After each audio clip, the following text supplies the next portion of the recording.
नमस्कार. श्री स्वामी समर्थ सगळ्यांना. प्रियांकाज किचनमध्ये आपल्या सगळ्यांचं मनापासून खूप खूप स्वागत आहे. आज आपण शरीरासाठी पौष्टिक तितकीच गुणकारी अशी मुळ्याची भाजी पाहणार आहोत. चला तर मग वेळ न लावता रेसिपीला सुरुवात करूया. हे पहा, मी मुळ्याची भाजी बनवण्यासाठी इथं मुळा घेतलेला आहे. ह्या मुळ्याची आपल्याला साल काढून बुडका वगैरे काढून आहे ना खिसून घ्यायचा आहे खिसणीच्या साह्याने. मी ह्या खिसणीनेच खिसून घेणार आहे, एकदम पटकन खिसला जातो. आता आपण हा साल काढून खिसून घेऊ. हे पहा, पिलरच्या साह्याने मी ना सगळी साल काढून घेतलेली आहे. आणि भाजी बनवण्यासाठी आपला मुळा निबर असला ना तरी पण चालतो, तुमच्याकडे जसा असेल तसा तुम्ही घेऊ शकता. आता ह्या खिसणीने मी हा मुळा आहे ना सर्व खिसून घेणार आहे. हे पहा, मुळा मी सर्व खिसणीच्या साह्याने ना असा मस्त खिसून घेतलेला आहे. हा मुळा मी अगोदरच धुवून घेतलेला आहे. नंतर खिसल्याच्या नंतर आपल्याला अजिबात धुवायचा नाही, तर त्यातील जे पौष्टिक घटक असतात ना ते पाण्याबरोबर निघून जातात. तर आता मुळ्याची भाजी बनवण्यासाठी मी इथे अर्धी वाटी मुगाची डाळ भिजत घातलेली होती, एक अर्धा तासासाठी. त्यातलं पण पाणी काढून घेतलेलं आहे मी. आता आपण भाजी बनवायला घेऊ. हे पहा, मी भाजी बनवण्यासाठी गॅसवरती तवा ठेवलेला आहे. मी लोखंडी तवा घेतलेला आहे, तुम्ही कढईमध्ये जरी भाजी केली तरी पण चालेल. आणि त्या तव्यामध्ये मी आता 2 चमचे तेल घालून घेतलेलं आहे. तेल आपल्याला छान प्रकारे गरम करून घ्यायचं आहे. आणि गरम झालं की लगेच आपल्याला त्यामध्ये लसूण टाकायचं आहे. लसूण आपल्याला छान तेलामध्ये लाल होऊन द्यायचं आहे. आता श्रावण महिना चालू आहे. बऱ्याचदा काही लोक श्रावण महिन्यामध्ये उपवास सोडायला मुळं वगैरे खातात. पण काही लोक असे असतात की मुळाचा वास येतो, त्यामुळे मुळा हा खाल्लाच जात नाही. तर मुळा तसा कच्चा जरी खाल्ला ना तरी तो शरीरासाठी अतिशय पौष्टिक असतो. तुम्हाला जर तसा मुळा नाही खाऊ वाटला तर तुम्ही नक्की अशा प्रकारे भाजी करून खा. आता लसूण आपल्याला छान प्रकारे लाल होऊन द्यायचा आहे.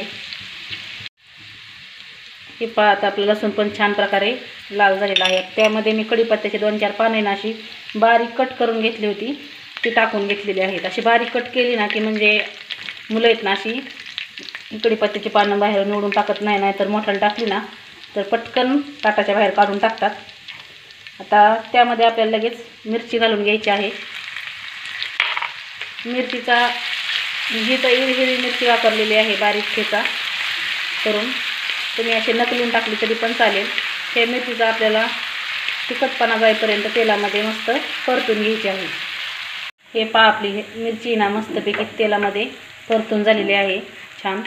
आता त्यामध्ये आपण थोडीशी हळद टाकणार आहोत चवीपुरती. हळद टाकल्यामुळे ना आपल्या मुळ्याच्या भाजीला एकदम छान कलर येतो. थोडीशी कोथिंबीर टाकणार आहे. हळद आणि कोथिंबीर छान तेलामध्ये मिक्स करून घेणार आहे. कोथिंबीर हळद छान मिक्स झाली की त्यामध्ये लगेच आपण मुळ्याचा पीस घालून घेणार आहोत. आता ही छान हळद आणि तेलामध्ये मस्त अशी मिक्स करून घ्यायची आहे. हळदीमुळे ना आपल्या मुळ्याच्या या भाजीला खूप छान कलर येतो आणि मस्त होते. आता यामध्येच आपल्याला चवीपुरतं मीठ टाकून घ्यायचं आहे. आणि भिजवून घेतलेली डाळ, तुम्ही मुगाच्या डाळीऐवजी हरभऱ्याची डाळ किंवा तुरीची डाळ, तुम्हाला जी डाळ आवडते ना ते तुम्ही टाकू शकता. किंवा डाळ नाही घातली तरी पण मुळ्याची भाजी ना एकदम भारी बनते. मुळ्यामध्ये भरपूर पौष्टिक घटक असतात. मुळा खाल्ल्यामुळे ना आपले केस गळणे पण थांबते.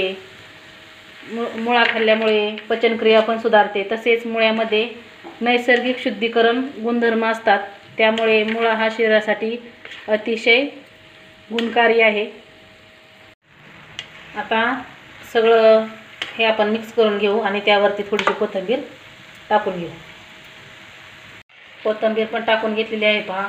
ही पण छान मुळ्याच्या भाजीमध्ये मिक्स करून घेऊ. आणि याच्यामध्ये पाणी वगैरे आपल्याला अजिबात घालायचं नाही एक्स्ट्राचं. त्या मुळ्याला पण आमचंच पाणी भरपूर असतं.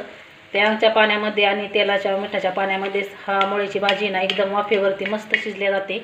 आता मिडियम गॅसवरती मी झाकण ठेवून एक 3 ते 4 मिनटं ही भाजी अशी शिजून घेणार आहे वाफेवरती. आता आपण झाकण ठेवलेलं आहे, आता शिजून घेऊ. हे पहा 2 मिनटं झालेले आहेत आणि आपल्या भाजीला आहे ना मस्त असं पाणी सुटलेलं आहे. आता झाकण काढून आपण ही भाजी एकदा मिक्स करून घेऊ.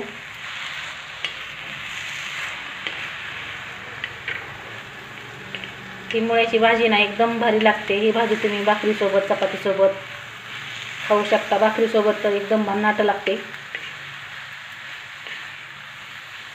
तुमच्या घरात जर मुळा जेवणासोबत खात नसतील तर एकदा नक्की अशी भाजी बनवून पहा आणि ते आवडीने खातील. आता ही परत मी 2 मिनटं झाल्याच्या नंतर एकदा मिक्स करून घेतलेली आहे, खालवर करून घेतलेली आहे, म्हणजे आपली भाजी पूर्णपणे शिजली जाते एकसारखी. आता परत 2 ते 3 मिनटं मी झाकण ठेवून अशीच शिजवून घेणार आहे.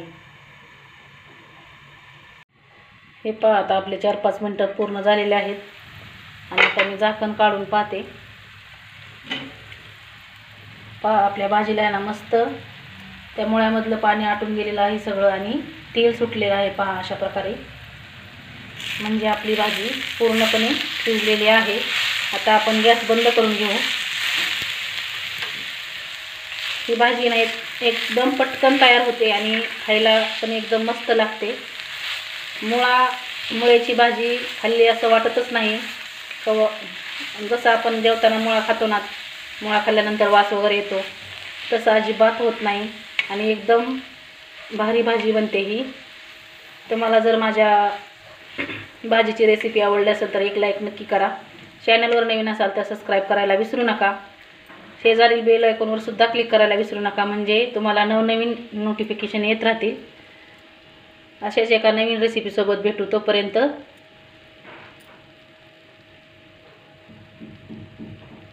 असे स्वस्त खा आणि मस्त राहा. संपूर्ण व्हिडिओ पाहिल्याबद्दल धन्यवाद.